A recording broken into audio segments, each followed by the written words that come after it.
বিসমিল্লাহির রহমানির রহিম। আমরা আজকে আসলাম তেজমূল দেখার জন্য।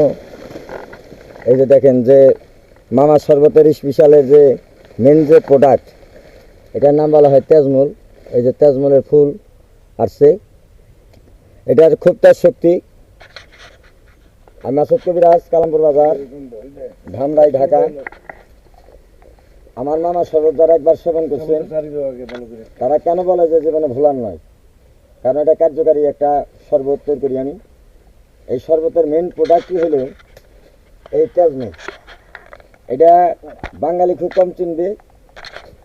এটা হলো বেশিরভাগ খাসিয়ারা, চাকমিয়ারা, তারপর গারোরা এবং এই উপজাতিরা, পাহাড়িয়ারা বেশি খায়। খাইয়া তারা একজন ছাড়া 5 জনের সাথে যোগন মিলন করে।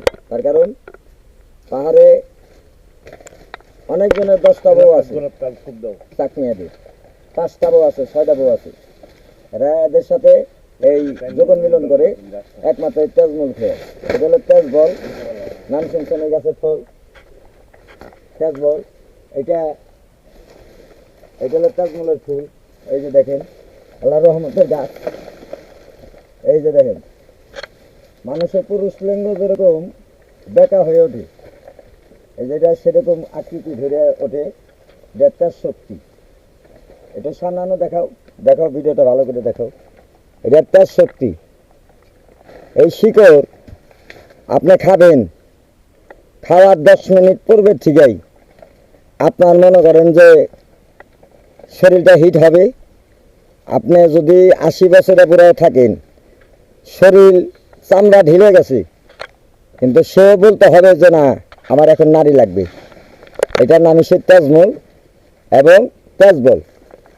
এই তেজবলটা আপনারা মার্কেটে পান, হয়তো অনেক টাকা দাম নেয় কেজি।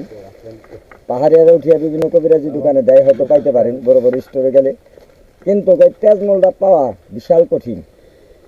আমি এখন আছি বর্তমানে রাঙামাটি, খাগড়াছড়ি, বান্দরবন 3টা ডিস্ট্রিক্ট নিয়ে। এখন যে জায়গায় অবস্থান করতেছি এটা হলো রাঙামাটি ডিস্ট্রিক্টের লাস্ট বর্ডার এবং খাগড়াছড়ি ডিস্ট্রিক্টের লাস্ট বর্ডার। এটা হলো লংগদু থানা, কালোছড়ি পাহাড়। এই যে আমি এই যে লোকজন সহিত আমার মাল তুলতেছে, একটু ঘুরে ঘুরে একটু দেখাও, ঘুরে ঘুরে দেখাও। ওই কাছে যাও, এই যে আকরাম দেখাও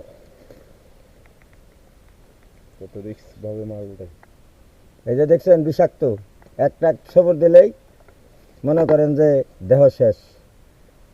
যাই হোক দর্শক, আমার এই ভিডিওটা বেশি বেশি করে শেয়ার করে দেবেন। আমার চ্যানেলের নাম বাঁচতে হলে জানতে হবে মুসাফির দাওয়াখানা। লক্ষ্য করবেন, খেয়াল করবেন, আমার দিকে তাকাইবেন। এই তেজমূলটা আপনারা খাবেন। আমার দোকান আসবেন, কালামপুর বাজার, ধামরাই, ঢাকা। আর আমার চ্যানেলের নাম বাঁচতে হলে জানতে হবে মুসাফির দাওয়াখানা। বাঁচতে হলে জানতে হবে মুসাফির দাওয়াখানা। ধন্যবাদ রাখি। আসসালাম।